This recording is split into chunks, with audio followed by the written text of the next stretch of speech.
Hello class, welcome to the fourth segment in our journey over chapter 4 where we're looking at ratio and regression estimation. So far we've learned a little bit about the motivation of doing this. We've also learned how to operationalize this in R, and now we're going to talk about a specific area of estimation called domain estimation, where we will use the mechanics of ratio estimation to help us with these estimators. So let's say, for example, that you stratify the population by male and female, and you later decided that you wanted to ask questions about or compare employed females to non-employed females and employed males to unemployed males on their TV watching habits. So in that case, right, you had the variable male and you had the variable sex that you used as the stratification variable. It was available for all of the population units before you sampled. But you didn't have available to you information on the employment status of these population units before you sampled. And yet you want to make comparisons, or you want to make estimates about the people who are employed in the population. Specifically, you want to know how many hours of television people who are employed watch. Perhaps because you care about advertisements and people who are employed have discretionary income to spend on items that might be advertised. So you wanted to get an estimate of the number of hours people were exposed to television in order to get a sense of whether advertising in that medium would make sense for your business. So in that situation, you would care about a specific segment of the population after you've already sampled it, i.e. those who were employed versus those who weren't employed. And you wanted to make specific estimates around those who were employed. So that is what we call a subdomain or a subpopulation estimate. When I say subpopulations, usually I'll be referring to strata whose definition is known before I sample. When I say subdomain or domain of interest, it's going to be a subpopulation of the overall population that we care about, but the word domain or subdomain would imply that I didn't know this before I sampled. So I would actually identify members of the subdomain by asking questions in the survey to then be able to identify those folks who fall into my domain of interest. So in this particular segment, we're going to talk about domain estimation and how it's a little bit different than the regular estimation, because not everybody, we don't know a priori what the sample size was going to be for members in our domain. So for example, in the last idea that I mentioned about stratifying the population by males and females and then asking about employed members of the population, I don't know how many, I know how many males there will be in my sample. I know how many females there will be in my sample, but I don't know how many employed folks will be in my sample a priori because I didn't design that into the sampling plan. So I can get a guess based on population statistics, but I don't know the actual number. So in this case, the sample size becomes a variable that we need to incorporate into the estimation process. And we're going to do that by using ratio estimation properties that we've used before, that we've learned already in this chapter. So many of you might be wondering, why is domain estimation part of ratio estimation? Well, domains themselves will form the basis of the denominator that we're going to use in identifying the domain. So here's the setup that we're looking at here. Here's our households of interest. This is where we surveyed, and then we took a survey of the entire population, and we wanted to know what percentage of owner-occupied households with a first mortgage have a second mortgage. So these are the owner-occupied households. That's the domain that I care about. I didn't bake that into the sample design. I just took a sample of households and I identified who was owner-occupied.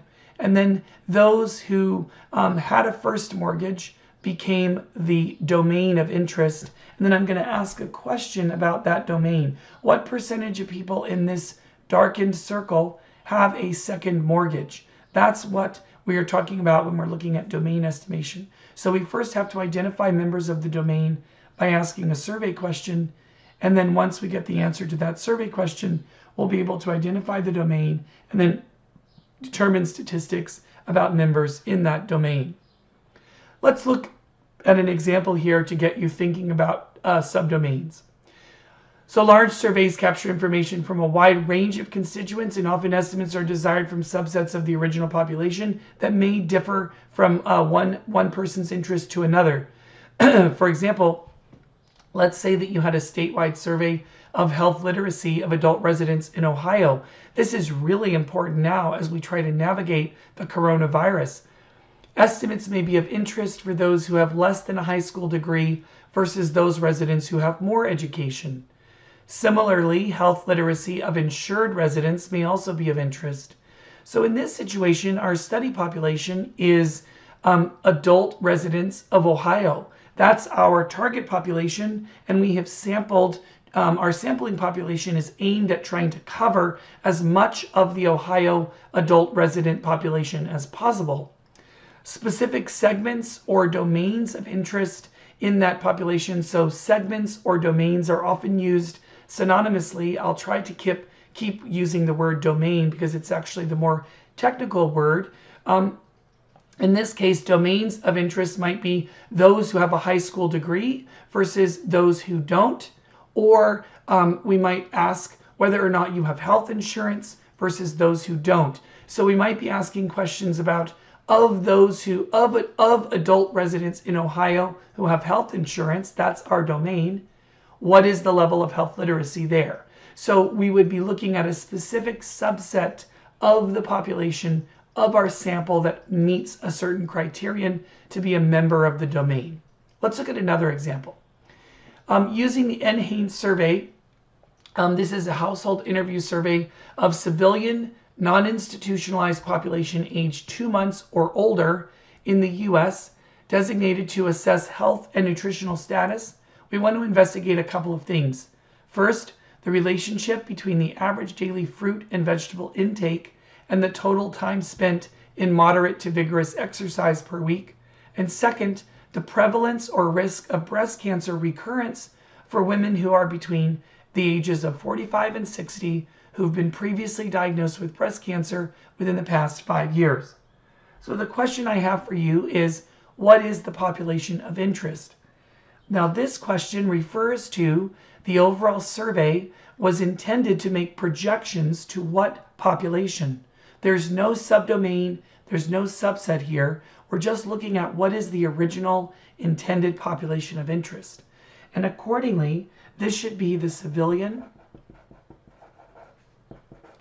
non-institutionalized population aged 2 months plus in the US. This is the population of interest.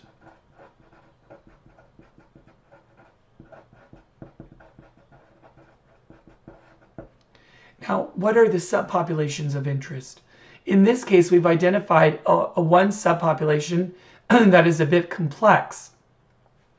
It comprises of women who are 45 to 60 years old, who have had a previous breast cancer diagnosis within the past 5 years. This is our subpopulation of interest.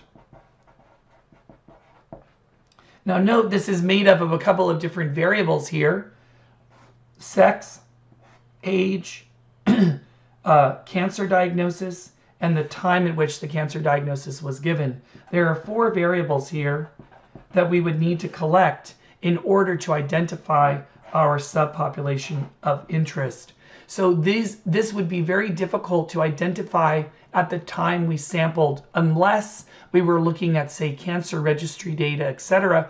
But in this case, we had a survey that was looking at the civilian non-institutionalized population of the U.S. aged 2 months and older. This casts a very wide net for us to be able to whittle down to specific subpopulations within that very large net. So the idea here is that we would have needed 4 variables to collect or to identify this subpopulation. Our parameters of interest are the recurrence rate of breast cancer among this subpopulation,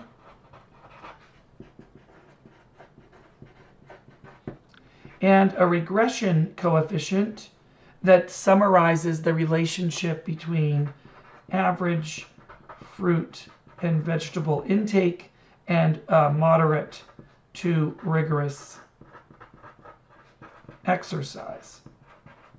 Essentially, we're looking at the relationship between these things, so we could summarize the relationship by a regression coefficient or some measure of association. But generally speaking, that's what we were trying to get at there.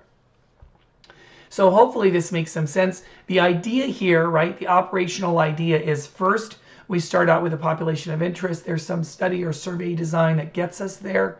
And then we actually collect information through a survey that will help us to identify particular subpopulations of interest where we care to make specific estimates.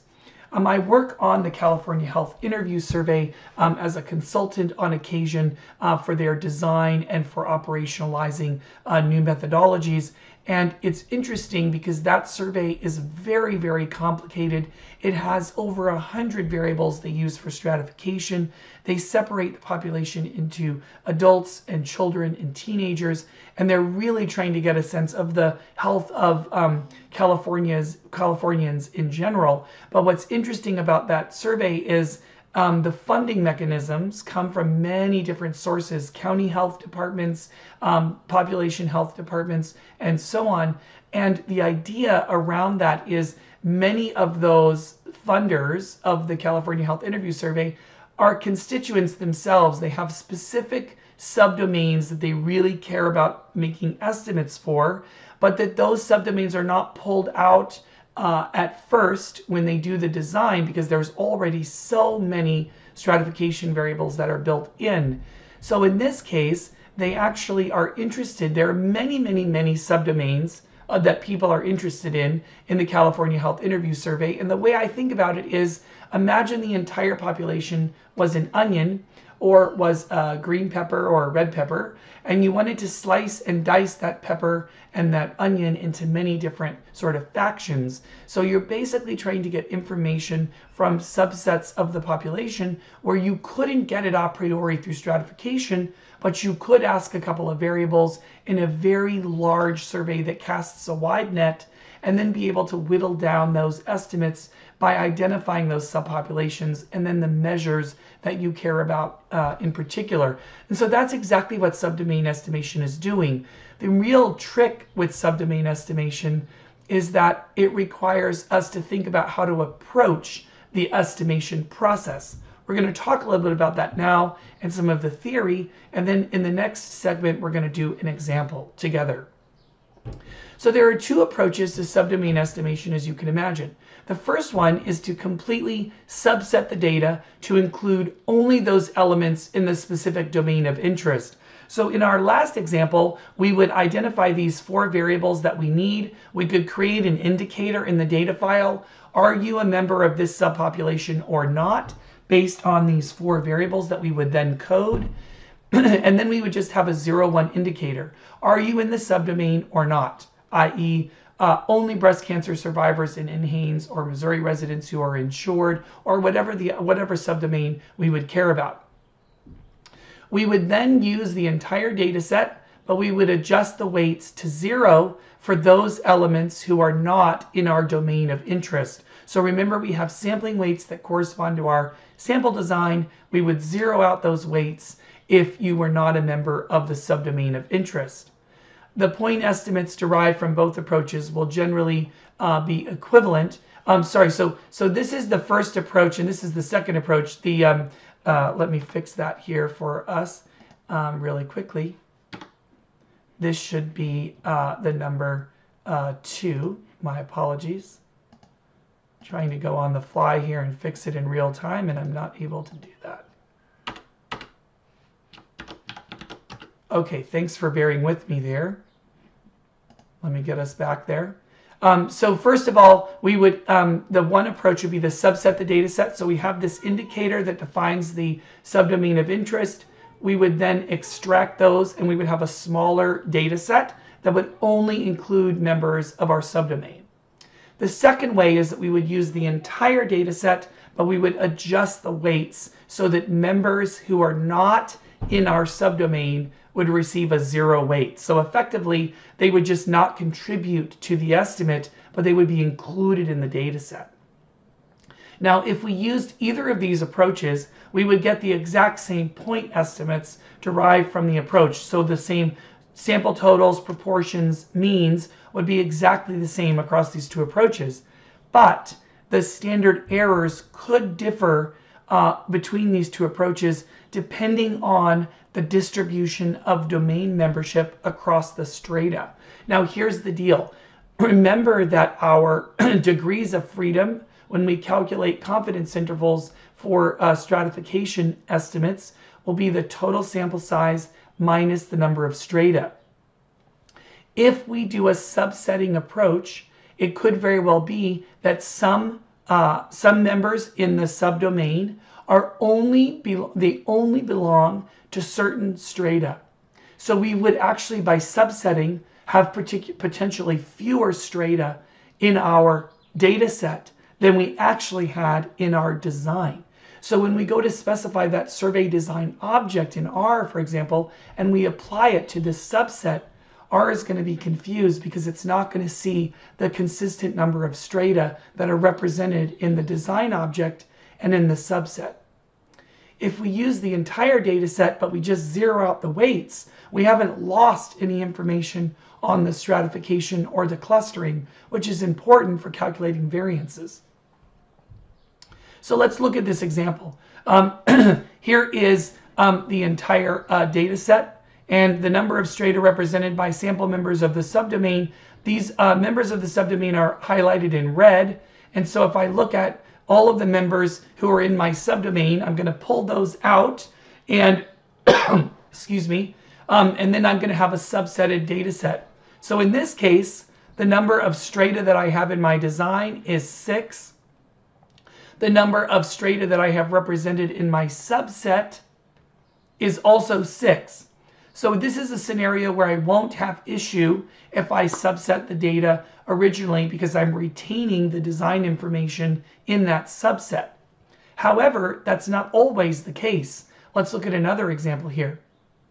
So in this case, here is my setup. I have 1, 2, 3, 4, 5, 6 strata, and the people who are in my subdomain are membered by the red outlines. And if I were to subset this data and only include elements who were in my subdomain, excuse me, the number of strata that are effectively represented in this subset is only 5. So this particular stratum is not even included. This subset is completely blind to the fact that this strata was originally included. And if I'm looking at sample variance, etc., I need to make sure that I incorporate my stratification form in the overall estimates. So by subsetting the data and using only the subset, I am not able to convey complete stratified information with confidence. And so the idea here is that subsetting, while it seems appealing because it's fast and you've identified the population, it's a smaller data set to work with, and so on, and you're going to get the same point estimates, is fine for point estimate creation, but it's not fine for inference. And so we're going to shy away from that practice, and we're going to take advantage of a setup that allows us to incorporate. So the subsetting approach to domain estimation, there's a couple of warnings that I just sort of foreshadowed. Standard errors of the subsetting approach may grossly underestimate the variability, especially in complex sampling designs, because it only considers members within a strata who are actually in the domain. And so it's only going to focus on those strata where you have domain membership, and so you may have essentially fewer strata, and the variability across all the strata is not represented in the estimate. If domain membership is associated with the outcome of interest, then clearly variability in the subsetting approach will be smaller, even with the reduced sample size, and that's because I'm only grabbing people in my domain who are in my final subset data set, and the domain membership is related to the outcome. So I'm only getting members who are similar to one another because of the domain draw, and I'm not representing the fact that the domain actually is a subset of the population. So it looks like I have a very tight data set in terms of the outcome that I care about. And so I'm going to get a smaller variability there, which may or may not be actually true. And I make no penalty for the fact that I'm only getting a subset of this population. Insurance, so example would be insurance status may be related to better health literacy. So in that domain, the variability of health status may be less than if one were to consider the entire population. And when we do subdomain estimation, we have to make a penalty for the fact that we're getting this information after the fact, that we need to reflect the fact that we've got people in the domain and people who are not in the domain in our overall estimates. And so how do we do that? We can set this up by using a ratio estimator, in which I'll talk about in a minute. Whenever there is at least one sampled observation in the domain of interest in each sampled primary sampling unit, then the variance estimates will generally be equivalent for estimating means or totals. That's the positive case scenario. That was the first schematic that I showed you, where I had 6 strata represented in my subdomain subset. But if there's at least one sampled PSU in which no observation belongs to the domain of interest, then the subsetting approach will potentially underestimate the variability in the mean or total. It will not include the proper number of strata in the computations, and it will not reflect the fact that one of the strata represents 0 elements from that subdomain. And so this was the second scenario the second schematic that I showed you. And so the goal here is to understand that when we're doing subdomain estimation, while we can create a subset based on identifying variables that determine the subdomain, it will not be the best approach for getting inference from this situation. So how can we create a situation where we have a framework that gives us a reasonable estimation process, where we're able to zero out the weights and keep the data file as it is and convey the intended information? I'm going to set this up through ratio estimation, and then we're going to work through an example next time. The ratio estimation framework is a great way to think about subdomain estimates of means and totals.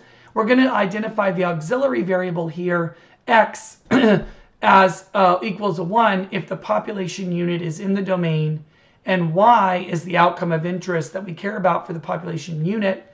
We'll define this ui as the product of these 2 elements for each unit in the population. So theoretically, we would be able to identify members in the population who are in our domain, but we're only going to effectively know that in our sample. So this is a little bit different, a little bit of a relaxing of this idea that we're going to know this information from the entire population before we sample. But the idea is that we would know, we would be able to identify domain membership. We'll formalize this by these notations here. Then, using our prior definitions of x and y, we see that ui equals the outcome of interest if the unit is in the domain and it's 0 otherwise. So this is effectively how we're going to zero out elements in the sample that are not included in our domain by use of this additional domain indicator xi as our auxiliary variable. So in this case, given these definitions, our total in the population on the x variable just represents the domain size. That's n sub d, where n is the population size, d is in the domain. Our x bar u is the proportion of the population who identify in that domain. And then our overall average for the domain is essentially the total on the domain variable. That's the u variable is, remember, yi if you're in the domain and 0 if you're not. So this effectively adds up all the y variables for members in the domain divided by the total number of people in the domain, and that gives me my overall average for the domain of interest. My x bar in the sample is essentially the proportion of the sample who fall in the domain.